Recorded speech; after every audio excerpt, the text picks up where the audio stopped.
Buenos días a todos, ya son las 8 de la mañana. Vamos a iniciar con la presentación del caso clínico del día de hoy. Antes que nada me presento, mi nombre es Jesús Eduardo Rosado, soy residente de alergia e inmunología clínica y el caso que vamos a presentar es el de anafilaxia a la inmunoterapia, consideraciones especiales. Quiero también agradecer su asesoría al doctor José Ignacio Canseco Villarreal, sobre todo en la dirección y elaboración de esta sesión clínica.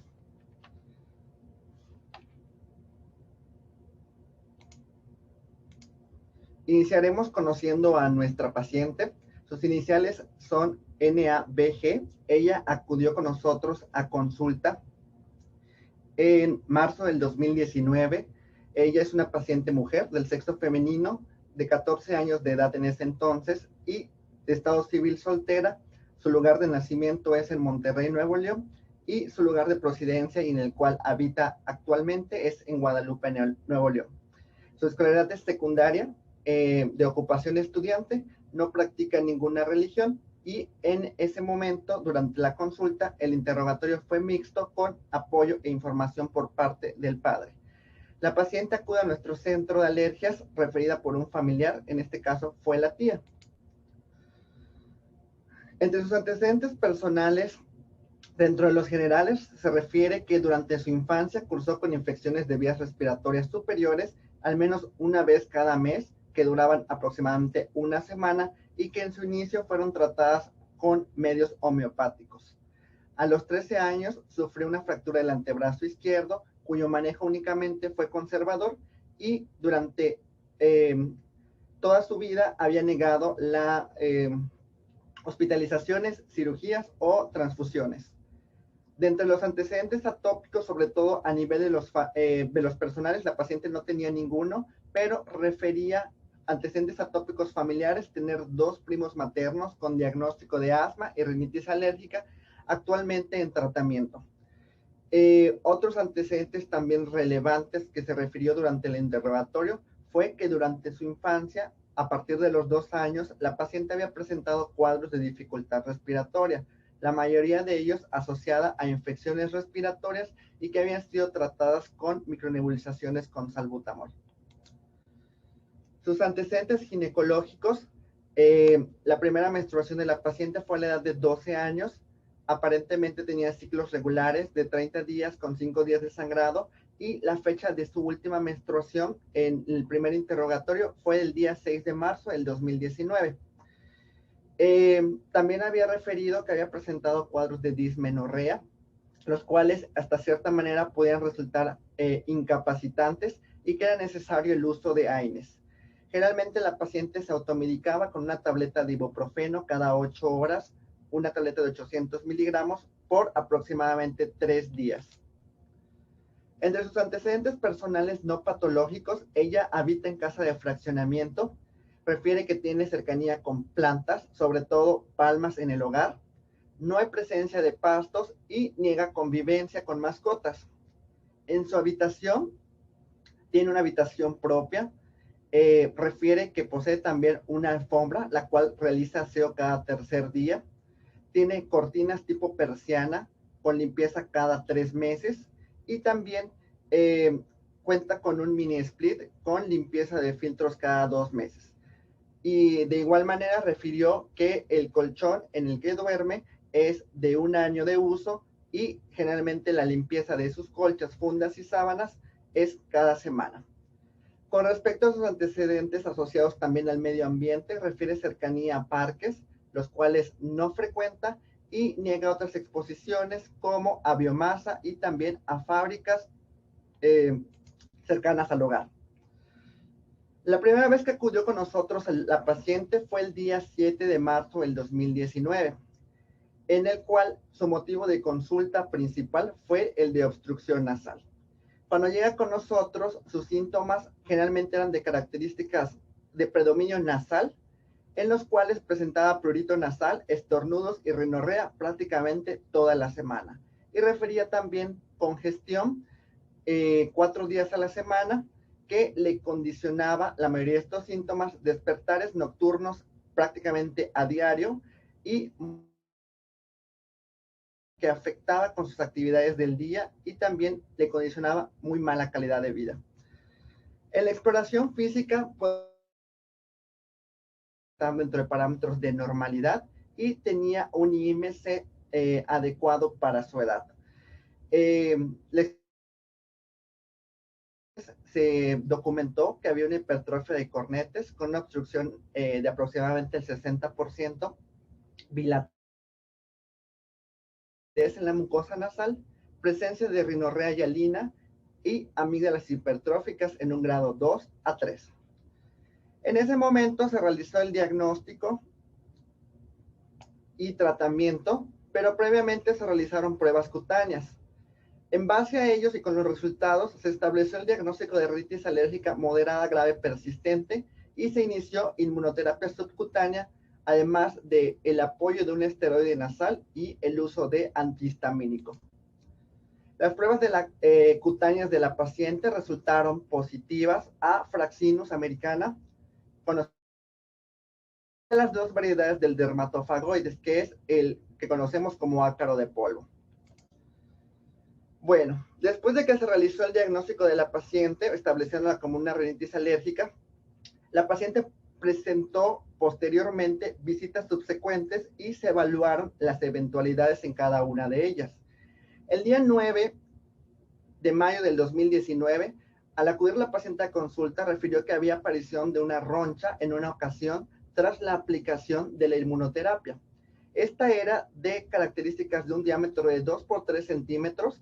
Se presentó en la quinta semana de aplicación con una dosis de 0.5 mililitros y que se había iniciado un antígeno de 0.1 mililitros. La aplicación fue realizada por el personal de enfermería y se consideró como una reacción local simple. Posteriormente, no hubo ninguna eventualidad hasta el día 2 de octubre del 2019, en la cual la paciente volvió a referir reacción local de roncha de 2 por 2 centímetros tras la aplicación, en esta ocasión por un familiar que fue la tía, y cuya duración en eliminación de esta roncha fue de menos de 24 horas.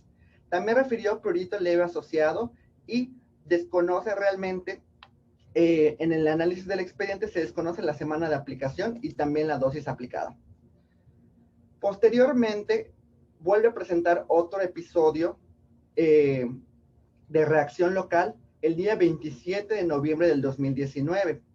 En esta ocasión, refiriendo la menor a 2 centímetros en la quinta semana tras la aplicación de la inmunoterapia subcutánea con un antígeno de 0.2 mililitros a una dosis de 0.5 mililitros administrada que se aplicó por parte de la madre y que también tuvo una duración menor a 24 horas. No hubo ninguna eventualidad y se progresó la inmunoterapia subcutánea desde el día 27 de noviembre hasta el día 18 de marzo del 2020, progresando los antígenos de 0.3 y 0.4 mililitros respectivamente, todos manteniéndose en dosis de inducción y sin presentar reacciones locales o sistémicas. Antes de presentar una nueva reacción, la paciente acudió a consulta el día 18 de mayo del 2020.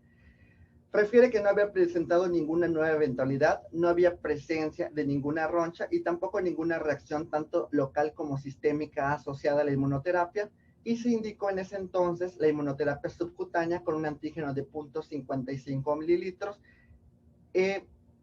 a una dilución de 1 sobre 100 y una concentración de 1 sobre 636. Bueno, después de esta indicación, recibimos a la paciente de nueva cuenta el día 15 de julio del 2020, prácticamente cercano a un año posterior de haber iniciado la inmunoterapia subcutánea, y aún persistiendo con el mismo diagnóstico que fue rinitis alérgica. El motivo de su consulta en ese momento fue su cita de continuación y de seguimiento para la progresión de la siguiente dosis de la inmunoterapia, y también en ese momento había comentado que presentó un antecedente de reacción adversa a inmunoterapia subcutánea.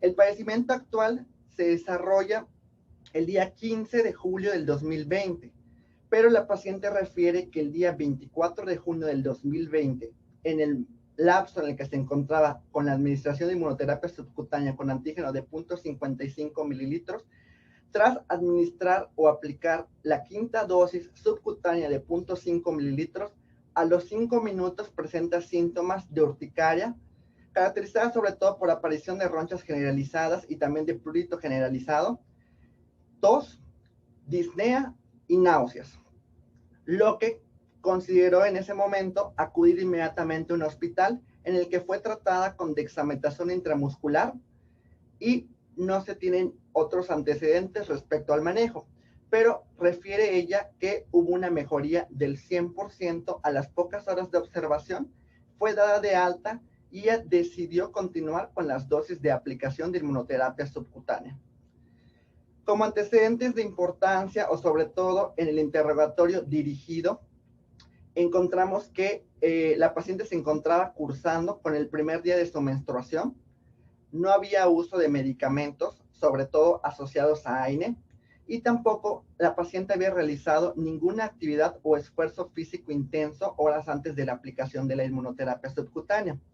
La dosis fue aplicada por un familiar, en este caso por la tía, y ya se había documentado que la tía tenía conocimientos de técnicas de aplicación de este tratamiento.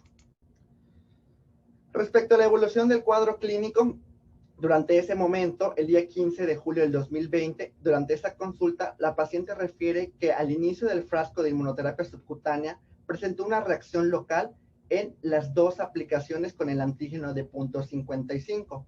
Fueron la segunda y la tercera aplicación, con dosis de 0.2 y 0.3 mililitros respectivamente. La reacción que presentó fue una roncha con induración de aproximadamente 5 por 5 centímetros, con eritema confluente de 10 por 10 centímetros, el cual era pruriginoso y que tardaba menos de 24 horas, por lo cual no le dio demasiada relevancia a esa situación.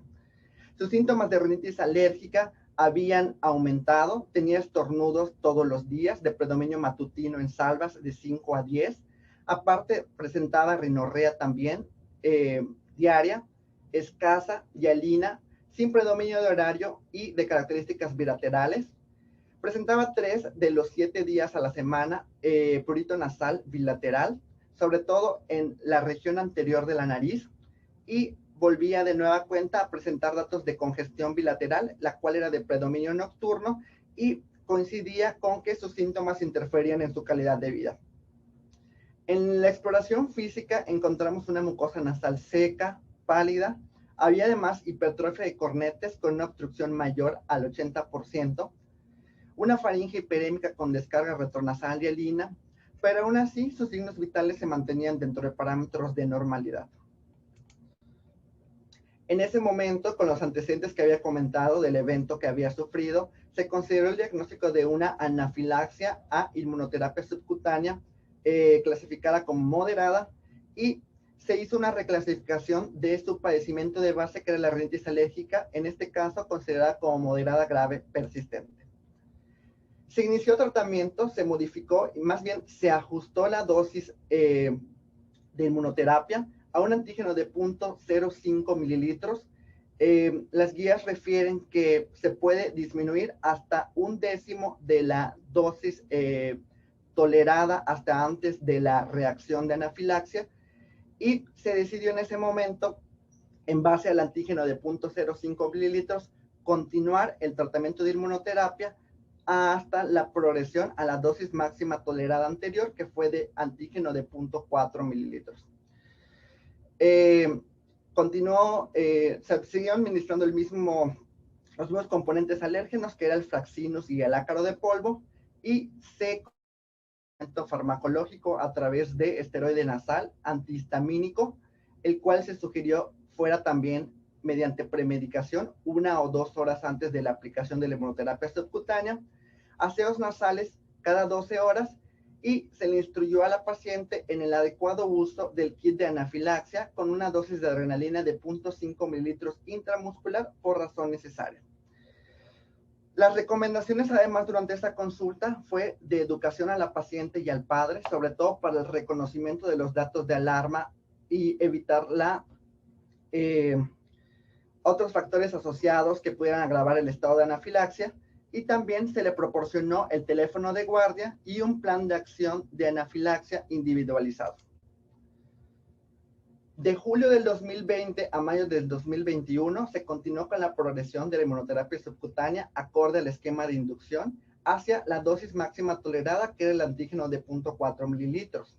Se dio un seguimiento detallado de las reacciones adversas locales y sistémicas, las cuales la paciente no había presentado ninguna otra, y también se dio educación al paciente con respecto al manejo de la anafilaxia. En su estado actual, cuando nosotros la recibimos en esta última ocasión, fue el día 11 de mayo del 2021. Ella se refería prácticamente asintomática o con sus síntomas con adecuado control. Presentaba estornudos 1 de 7 días, los cuales eran esporádicos, no eran en salvas, eran de predominio matutino, pero no persistían a lo largo del día. No había alteraciones en su exploración física. Sus signos vitales estaban dentro de parámetros de normalidad y se realizó una nueva clasificación de su patología de base, que era la rinitis alérgica, considerándola en ese momento como leve intermitente. ¿Qué se hizo posteriormente?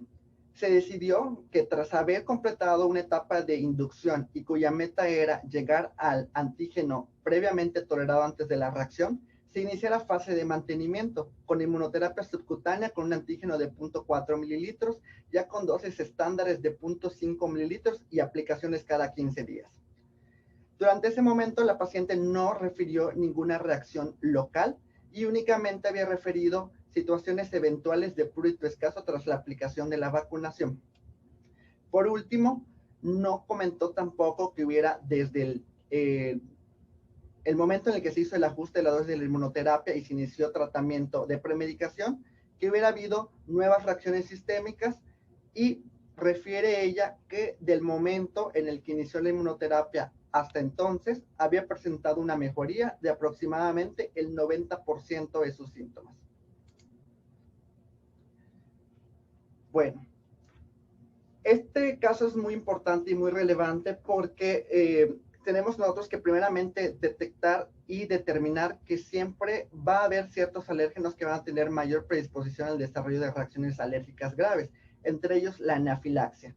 Vamos a hacer la revisión del caso clínico con respecto a la bibliografía y la literatura que se ha publicado, tanto para las consideraciones especiales en el manejo de la inmunoterapia y la disminución de los riesgos de anafilaxia, como la anafilaxia en general. En primera cuenta tenemos que definir qué es una reacción local y qué es una reacción sistémica. La reacción local para la inmunoterapia se define o consiste más bien en la aparición de síntomas tras la aplicación de la inmunoterapia. Estos pueden ser enrojecimiento, edema, prurito, y la característica principal es que van a estar situados alrededor del sitio de aplicación de la inyección con los alérgenos. Dependiendo de la bibliografía que ustedes revisen, la pueden clasificar dependiendo del tamaño en simples y grandes. No hay un consenso, pero generalmente establecen entre 2.5 centímetros y 3 centímetros como el límite para considerarla una o la otra. También se puede clasificar como inmediatas o tardías, las cuales las inmediatas suelen ser menores a 30 minutos tras la aplicación, y las tardías son mayores a este tiempo. Las reacciones sistémicas, por el contrario, pueden clasificarse como reacciones sistémicas leves y también clasificarse como reacciones sistémicas graves. Incluso hay ciertos parámetros de graduación que pudieran establecerlas en valores numéricos del 1 al 4 o del 1 al 5, dependiendo del grado de la reacción. La reacción sistémica leve generalmente está asociada a la afectación de un órgano o sistema, pero la reacción sistémica grave, o también conocida como asociada a anafilaxia, es cuando aparecen signos y síntomas generalizados en 2 o más órganos y sistemas, y en este momento prácticamente el manejo cambiaría abruptamente y estaríamos ante una anafilaxia, por lo cual es muy importante y necesario tratarla. ¿Cómo está la prevalencia de este tipo de reacciones a nivel mundial? En Estados Unidos se ha documentado una prevalencia de reacciones locales de aproximadamente 26 a 82%. Aquí es importante señalar que va a haber prevalencia en la cantidad de pacientes que presentan estas reacciones, pero también va a haber prevalencia en la cantidad de inyecciones que se aplican a estos pacientes, porque recordemos que en ciertas ocasiones la inmunoterapia es un tratamiento a largo plazo y que también el paciente va a recibir múltiples aplicaciones de los alérgenos a través de la hipnoterapia a lo largo de todo su tratamiento. Con respecto a las inyecciones, se ha documentado una prevalencia de 0.7 a 4% de reacciones por cada inyección aplicada, y también a nivel de las reacciones sistémicas, la prevalencia en Estados Unidos es de 3.7%, con una prevalencia por inyección de 0.3%. En México no hay tantos estudios que avalen estos datos, pero se tienen ciertas ideas y se han hecho ciertos controles en determinados centros que indican o pudieran asociar a una prevalencia de reacciones sistémicas de 1.6% versus 0.05% de prevalencia por inyección. Hay otros estudios en otros centros en los cuales se ha establecido una prevalencia por inyección que es muy baja, de 0.3 a 0.08% de prevalencia de reacciones sistémicas. También los datos, digamos, lo que más se han estudiado o los que más se tienen en consideración son los de la Unión Europea. En una encuesta europea para reacciones sistémicas se ha reportado aproximadamente un 2% de prevalencia para este tipo de reacciones. Alemania es otro de los países que tiene varios estudios que tienen documentado ciertas prevalencias muy específicas, y entre ellos figurando con 5 o 2%, y con un índice de prevalencia para inyecciones de 0.06%. Lo que sí y lo que coincide o lo que es muy relevante es que al menos, a pesar de que existan reacciones sistémicas y reacciones locales, aún así la frecuencia de fatalidad o más bien de mortalidad es de aproximadamente un caso por cada 2.5 a 4 millones de inyecciones, lo cual pues se considera que realmente es muy bajo. Vamos a analizar también los datos estadísticos de la anafilaxia. Actualmente, por las situaciones y los pocos estudios que existen en nuestro país, no hay una incidencia y tampoco se tienen datos de mortalidad bien documentados. A nivel global, se estima que existen de 50 a 112 casos por cada 100,000 habitantes que se han reportado de anafilaxia, y va a depender muchísimo de la región y también del alérgeno. Se considera dentro del grupo de la población pediátrica el grupo de 0 a 4 años como el grupo de mayor prevalencia. Hay ciertos estudios que tienen estadísticas incluso desde 2005 en las cuales consideran una prevalencia de 50 casos por cada 100,000 habitantes en los países anglosajones, y también se considera a nivel de la Unión Europea reportes de que van desde 1.5 a 7.9 casos por cada 100,000 personas, esto de manera anual. Si comparamos incluso por las edades, hay un predominio de ingresos relacionados a anafilaxia. Por cada 1,000 ingresos se ingresan 2.3 adultos, a diferencia de la comparación en la población pediátrica, que por cada 1,000 ingresos se ingresa únicamente un niño. A pesar de ello, hay ciertos estudios que nos indican que muchas veces esta prevalencia y estos reportes están infradiagnosticados porque el personal muchas veces no detecta adecuadamente esta patología. Con respecto a la edad, generalmente los casos de anafilaxia, cuando son menores de 15 años, tienen mayor predominio en el sexo masculino. Y a la larga, cuando aumenta más la edad, se invierte y se hace más prevalente en la población del sexo femenino. Hay que recordar también la importancia, sobre todo, de determinar el agente causal de la anafilaxia. En este caso, centrándonos en el caso clínico, vamos a valorar cuáles son las etiologías más frecuentes en niños e incluso también consideradas en adolescentes. El primer lugar lo ocupan los alimentos. Recordemos que los alimentos, entre ellos la leche de vaca, el huevo, ¿sí?, determinados frutos secos o incluso el trigo, son los alérgenos que tienen mayor potencial para generar este tipo de reacciones y que también pueden pasar desde advertidas a inadvertidas. Y eso influye también en el hecho de que en algún momento, dependiendo del tiempo en el cual se presente la reacción alérgica tras la ingesta de determinado alimento, pudieran incluso haber mayor riesgo de complicaciones o necesitar mayor monitorización tras estos eventos de anafilaxia. En segundo lugar, se encuentran los medicamentos. Los más importantes, ya habíamos mencionado, son los betalactámicos, también están asociados los AINES y medicamentos para el uso de determinados contrastes y quimioterapéuticos. Los insectos igual representan una proporción alta en estos parámetros de edad para el desarrollo de reacciones de anafilaxia, sobre todo las picaduras de abeja y avispa, que representan entre un 15 y un 20% de los casos reportados en este tipo, las potenciales etiologías de riesgo de anafilaxia en pacientes pediátricos, asociados sobre todo a chupetes, a globos, pudieran tener contacto en algún momento, y en la población adolescente, que muchas veces ya es sexualmente activa, también al uso de preservativos.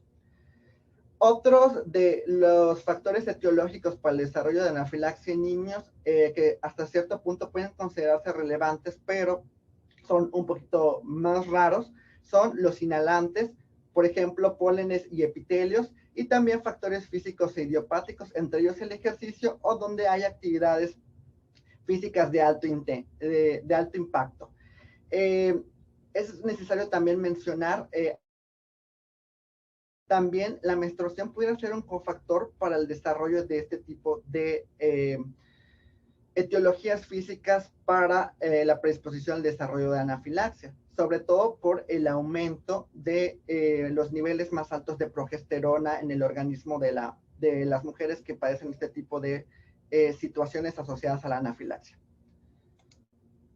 También hay que documentar que existen factores de riesgo asociados a la aplicación, que van desde reacciones sistémicas hasta reacciones locales. En las reacciones locales generalmente son leves, con duración menor a 24 horas, y cuando es una dosis subóptima es muy raro ver este tipo de reacciones. Generalmente las reacciones locales grandes, que son erupciones a mayores a 2.5 centímetros o incluso hasta 3, nos van a avisar muchas veces del riesgo de presentar alguna reacción sistémica con el paso del tiempo. Las reacciones sistémicas es necesario considerar el asma grave o no controlada cuando tiene un volumen respiratorio forzado menor a 70% al momento de la administración de la inmunoterapia, y también pensar si hay activación durante ese momento de síntomas que los síntomas estuvieran activados durante el pico de la polinización durante un periodo estacionario específico. Realmente esto representa un 25%, y también está documentado que muchas veces las reacciones sistémicas previas pudieran estar asociados al inicio de un frasco nuevo con un nuevo antígeno. Hay muchos factores de riesgo, entre ellos síntomas concomitantes de alergia, infecciones concomitantes, trastornos de mastocitosis, reacciones sistémicas previas a inmunoterapia. El uso de beta bloqueadores aquí llama la atención, sobre todo no por el hecho de que sea un factor de riesgo, sino que en algún momento recordemos que también pudiera impedir que se pudiera, en el caso de presentar anafilaxia, tener una adecuada respuesta a la adrenalina por el mecanismo de acción de este medicamento. El asma controlada y el asma grave también son factores de riesgo asociados a la inmunoterapia que pueden aumentar el riesgo de anafilaxia, y también altas concentraciones de la sensibilización, el exceso de aumento de dosis de una a otra en el incremento durante la inmunoterapia subcutánea, también sobredosis de extractos alergénicos, y el ejercicio en alta intensidad, al menos una hora antes de su aplicación o de 2 a 3 horas posteriormente a la aplicación de inmunoterapia subcutánea. También se han reportado factores asociados al mismo paciente y también factores asociados a la administración o manufactura de la inmunoterapia. Se ha reportado que se han registrado reacciones sistémicas en grados 1 y 2, sobre todo porque existe mayor absorción rápida del tejido subcutáneo hacia la circulación sistémica, haciendo potencialmente más graves los alérgenos administrados. Es aconsejable también no realizar ejercicio ni tomar un baño caliente durante las 2 horas posteriores a la aplicación. Tener cualquier tipo de realización de actividades físicas o ejercicio extremo hasta después de 3 o 4 horas tras la aplicación de la misma. Entre los factores asociados tenemos que se han documentado el sexo femenino, el asma, la falta de premedicación, el alto grado de sensibilidad y los síntomas concomitantes como los más principales. Este estudio, que comparó las reacciones en diferentes tipos de inmunoterapia, Tuvo como objetivo reportar las reacciones adversas y también reportar los factores asociados. Se evaluaron 11.982 pacientes con 2.549.643 aplicaciones de inyecciones de inmunoterapia subcutánea desde el 2010 hasta el 2014. Se tomó una prevalencia de reacciones sistémicas como los resultados de 2.58% y se estratificó en 4 grados, en los cuales las reacciones más leves, que son grado 1 y 2, presentaron mayor prevalencia con un 42 y 43% respectivamente. Y el único factor asociado que fue que el predominio de estas reacciones era mayormente en el sexo femenino. Este artículo también muy relevante que se hizo aquí en el Centro Regional de Alergias a cargo de nuestra profesora y jefa de servicio, la doctora Sandra Nora González Díaz, presentó la prevalencia y el desarrollo de factores potencialmente implicados en este tipo de reacciones. Se analizaron 2.319 pacientes que recibieron 14.600 inyecciones subcutáneas de inmunoterapia con alérgenos y se reportaron reacciones sistémicas en 12 pacientes, generalmente a los 30 minutos de la aplicación. La frecuencia de reacciones sistémicas por inyección fue de 1 sobre 1.216 casos y el número de pacientes que presentó las reacciones fue 1 en cada 193 casos. Las reacciones que más se presentaron asociadas fueron broncoespasmo 83%, urticaria 67%, síntomas gastrointestinales y disminución de la presión arterial en 8.3%. Del 50% de los pacientes, el 58% de los pacientes que presentaron reacciones sistémicas fue el que también desarrolló síntomas compatibles con anafilaxia. Y entre los factores potencialmente implicados, se documentaron pruebas cutáneas que habían tenido una sensibilidad muy alta, de 83%, el asma que no estaba controlada y que también estaba asociado a temporada alta de polinización en un 42%, y un seguimiento inadecuado de la inmunoterapia que representó un 17%. Es necesario también evaluar la composición y manufactura de los antígenos, de los alérgenos administrados a través de la inmunoterapia subcutánea. En este estudio que evaluó las reacciones sistémicas de distintos laboratorios que manufacturan estos componentes de inmunoterapia, se evaluaron 29.754 inyecciones de inmunoterapia subcutánea durante 5 años con 3 laboratorios principales. De estos fueron 1.112 pacientes que tenían diagnóstico de asma, rinitis y anafilaxia al veneno de himenópteros, cuya prevalencia fue de reacciones sistémicas del 5%. No hubo diferencia en las patologías de los pacientes y los mayormente predominantes fueron rinitis alérgica y asma. Se documentó también mayor prevalencia de reacciones sistémicas en pacientes que recibían inmunoterapia subcutánea pólenes. 21 de ellos que presentaron reacciones sistémicas, 18 eran a pólenes, 1 a ácaro y 2 a veneno de himenópteros. La mayoría de estas reacciones adversas estaban relacionadas sobre todo a síntomas de asma y también a síntomas respiratorios y se presentaron en menos de 30 minutos tras la aplicación de la inmunoterapia subcutánea. Aquí también llama más la atención que a pesar de que se documentó una alta prevalencia a pólenes, las gramíneas fueron las que presentaron más reacciones y fueron las más severas. Con respecto a la seguridad y la eficacia de la inmunoterapia, se realizó en la revista de Alergia de México una revisión sistemática que incluyó a 29 países desde julio del 2016 y que evaluó 44 artículos. Posteriormente a la eliminación, según sus criterios de inclusión, únicamente fueron analizados los artículos de 9 países.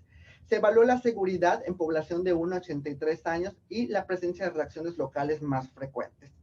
En México, entre los resultados, se obtuvo que no hay una tasa específica reportada, que la mayoría de los extractos de ácaro eran los que estaban más asociados a este tipo de reportes y que no había ningún reporte, ningún caso que haya sido considerado como fatal.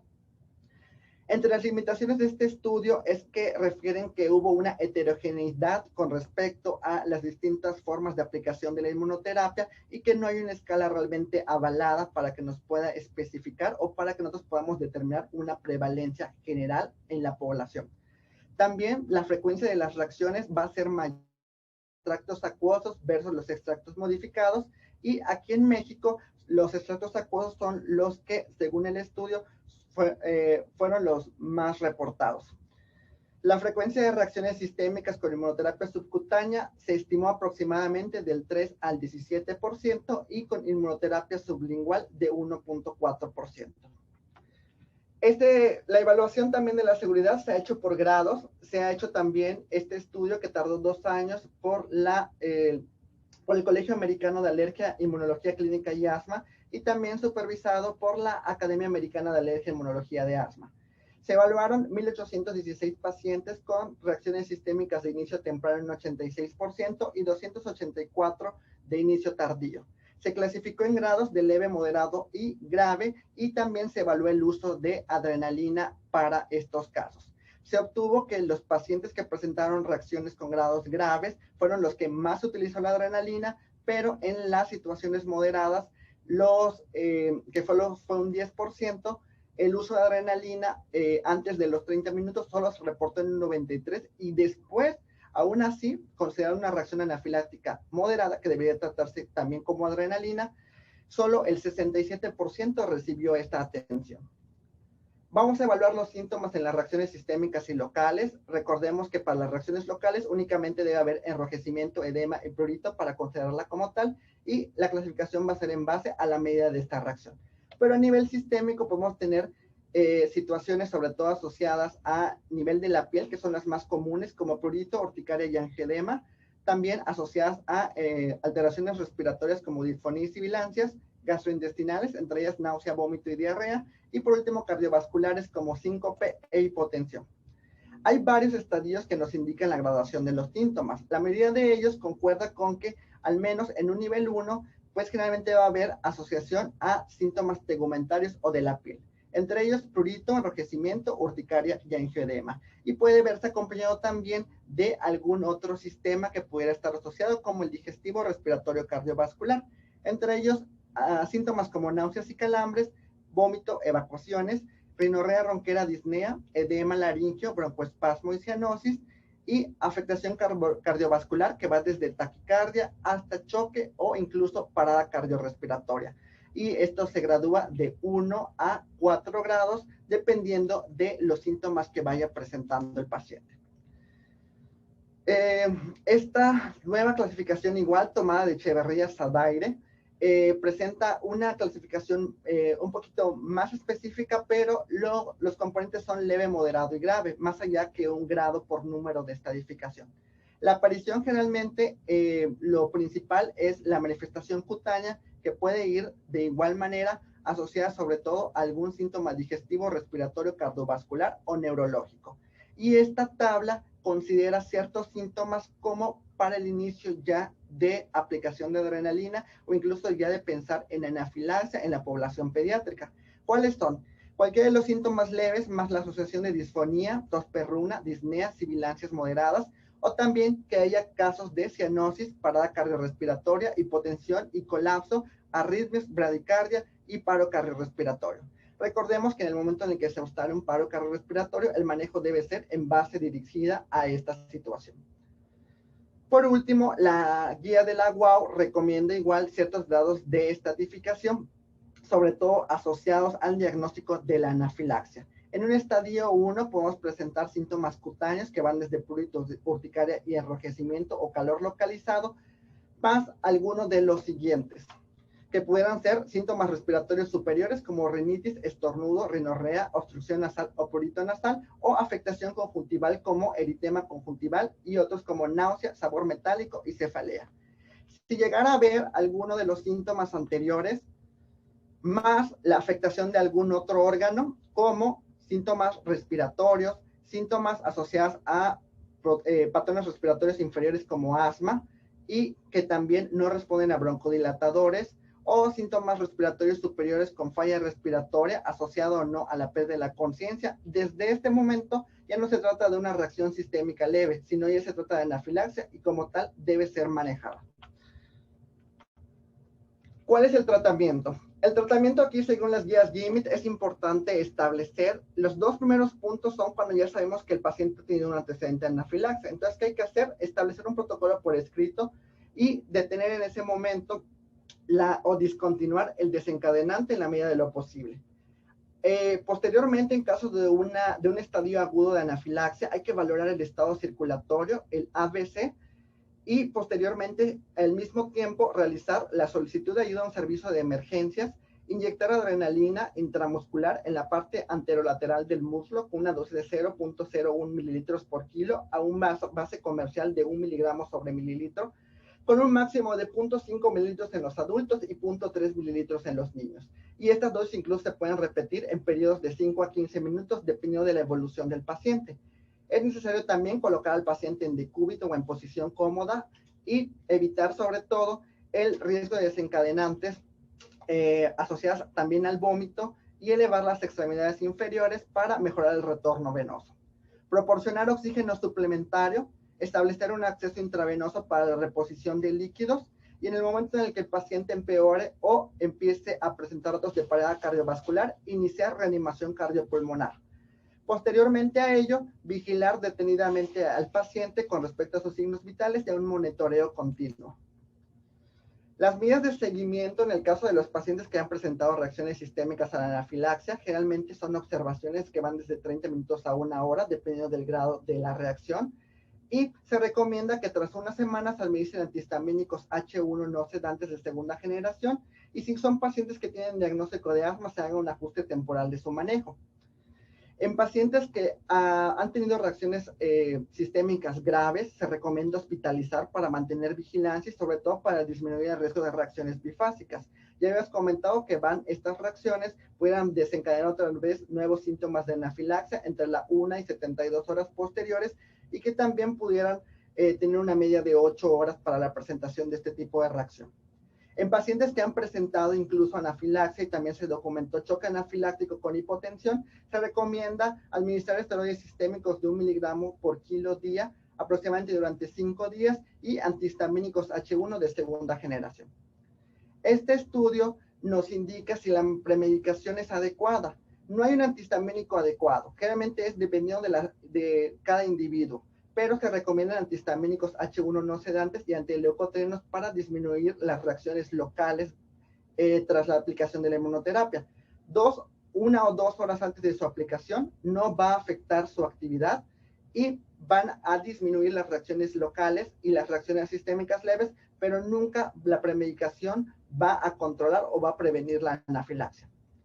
Si nuestro paciente presenta datos de reacciones sistémicas, se recomienda realizar un ajuste de las dosis de inmunoterapia. En las reacciones locales simples no amerita ajuste de dosis y las reacciones adversas locales mayores se va a ajustar la dosis del esquema dependiendo de la última dosis tolerada. En las reacciones adversas sistémicas graves, se recomienda en algunos casos, dependiendo de la valoración de cada paciente por el alergólogo, disminuir a la dosis previa máxima tolerada o a una décima parte de la última dosis que fue tolerada. No hay estudios que avalen estas prácticas, muchas de ellas son anecdóticas a través de la experiencia de alergólogos y existe muy poca evidencia al respecto. Para la aplicación de la administración de la inmunoterapia, se recomienda que tras haber presentado alguna reacción sistémica, sea en una unidad médica con personal entrenado en el manejo de la anafilaxia.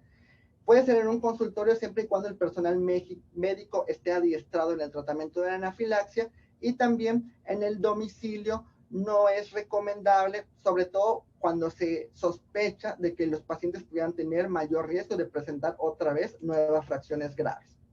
Lo importante, lo que tenemos que hacer nosotros como alergólogos es a la educación al paciente, sobre todo establecer planes por escrito y en cada consulta darle seguimiento a estos planes como estrategias preventivas importantes para el manejo de la anafilaxia y que el paciente sea consciente de su enfermedad y pueda tratarlo oportunamente. Hay incluso placas o brazaletes que indican a lo que el paciente ha presentado reacciones alérgicas graves y que en algún momento nosotros al poder atenderlos pudiera también ser un indicio siempre y cuando complete la historia clínica de los síntomas y también el antecedente de la exposición a este alérgeno. Lo más importante y lo que sí es necesario recalcar es el uso adecuado de la adrenalina, que tanto el personal médico como el mismo paciente debe saber cuál va a ser su uso en el momento del rescate y esto incluso puede ayudarle a salvarle la vida. Hay otras alternativas. Los pacientes también deben de estar conscientes de los planes individuales, sobre todo para el conocimiento de esta enfermedad y también para la prescripción de las dosis de adrenalina que les corresponden. Incluso existen páginas en internet o foros de discusión avalados por organismos internacionales en los cuales se les instruye a los pacientes respecto a estas situaciones. Hemos hablado a lo largo de toda esta semana de los factores fisiopatológicos de esta enfermedad, incluso de las innovaciones en los tratamientos, pero también es necesario recalcar algo importante que es la calidad de vida de los pacientes que en algún momento han presentado una reacción de anafilaxia. En este estudio se evaluó la afectación tanto de su ambiente, refieren también que presentan ansiedad y miedo, no solo al alérgeno que se los genera, sino también aunque en algún momento puedan no ser socorridos o no ser auxiliados de la mejor manera por la falta de conocimientos del personal o por la disminución, sobre todo en la identificación de los síntomas y el inicio adecuado del tratamiento. Hay también estrés en los cuidadores, sobre todo en la edad pediátrica. Los padres también piensan que deben sobreproteger a sus niños debido a estas situaciones, y hay un grupo en particular que son los adolescentes, que por el cambio tanto a nivel biológico como psicológico presentan mayor riesgo de presentar este tipo de reacciones, sobre todo por las conductas consideradas de alto riesgo. Este estudio me llamó mucho la atención, es de INIP y colaboradores, en la cual se hizo entrevistas a pacientes que ya habían presentado episodios de anafilaxia. Se evaluaron 4 puntos importantes: el miedo y la frustración de no poder convivir adecuadamente con las personas que los rodeaban, sobre todo por el hecho de estar muy conscientes o tener mucha incertidumbre de los procesos o eventos que puedan desencadenar sus reacciones graves. La mayoría de los pacientes concluía o coincidía más bien que era necesario mantener una identidad saludable, estar pendientes de la lectura de las etiquetas, de lo que podían ingerir, del contacto con alérgenos que pudieran tener, pero aún así esto generaba muchas veces episodios de estrés, de ansiedad y de incertidumbre ante estos eventos. Y algunos de ellos pertenecían a redes de apoyo que ayudaban a las demás personas a conocer la enfermedad y a establecer criterios o pautas adecuadas para que en algún momento pudieran socorrerse o tratarse mientras pudieran recibir la atención médica. Llama muchísimo la atención incluso los comentarios de los mismos pacientes, entre ellos, por ejemplo, estos que decían: incluso al salir de compras tengo un EpiPen, llevo uno en el bolso y uno en el bolsillo, porque tienen incertidumbre en los eventos, tenían temor a la muerte, sentían que vivir la vida a través del cuidado excesivo de su enfermedad no era vivir la vida. Había también, sentían que el personal que los atendía tenía poca capacitación constante, y también otros comentarios como este de: trato de no ponerme nervioso por ello, pero eso es muy difícil, cuando no puedo respirar muy bien. Sobre todo, estoy más frustrado de que le haya sucedido. O sea, que a pesar de que el paciente mantenía una identidad saludable y un manejo adecuado para evitar este alérgeno, en algún momento pudo haberle sucedido, y eso a la larga disminuye también la calidad de vida del paciente. Entre mis conclusiones personales al analizar este caso clínico están que la anafilaxia a la inmunoterapia va a representar un bajo porcentaje en la población general, pero son más los beneficios que el riesgo al cual se somete al paciente tras la aplicación de este tratamiento. Siempre va a ser necesario individualizar cada caso. Hay que buscar intencionalmente cofactores o factores asociados al desarrollo de anafilaxia, sobre todo en pacientes que reciben inmunoterapia. Y también se debe de investigar en cada una de las consultas detalladamente las reacciones locales que van a presentar los pacientes y discernir entre una mala técnica de aplicación y también los indicios potenciales de una reacción local mayor que pudiera evolucionar a una reacción sistémica. Muchas veces en estos casos los pacientes con su sintomatología, al analizar las reacciones locales, nos van a avisar de que en algún momento tienen mayor predisposición al desarrollo de una reacción alérgica grave. También los antihistamínicos y los antileucotrienos van a disminuir la incidencia de reacciones locales. Bueno, sí voy a ir al puente, pero no.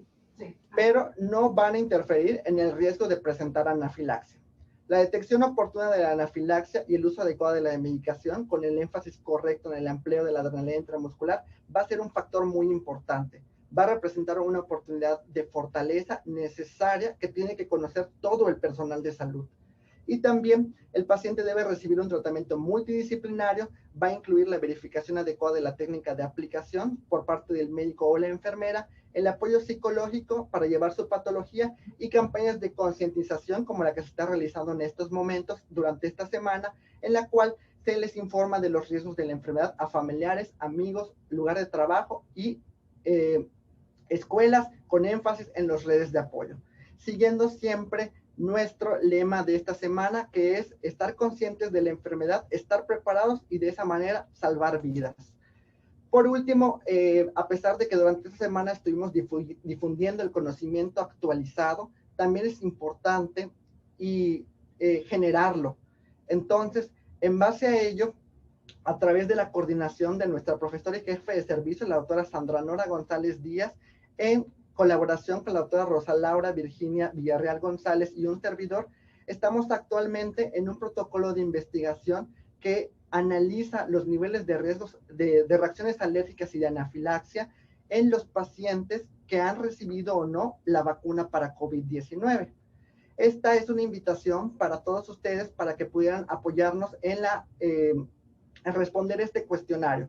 Únicamente en pacientes que tengan mayor a 18 años, que sean ciudadanos mexicanos y que accedan a contestar este cuestionario que se encuentra a través de este link, o también que se encuentra en nuestras páginas oficiales en Facebook, buscándonos como Centro Regional de Alergia e Inmunología Clínica. Estoy seguro que sus respuestas van a poder enriquecer este proyecto. Les agradezco de antemano su colaboración y también la atención presentada a esta sesión clínica. Por mi parte,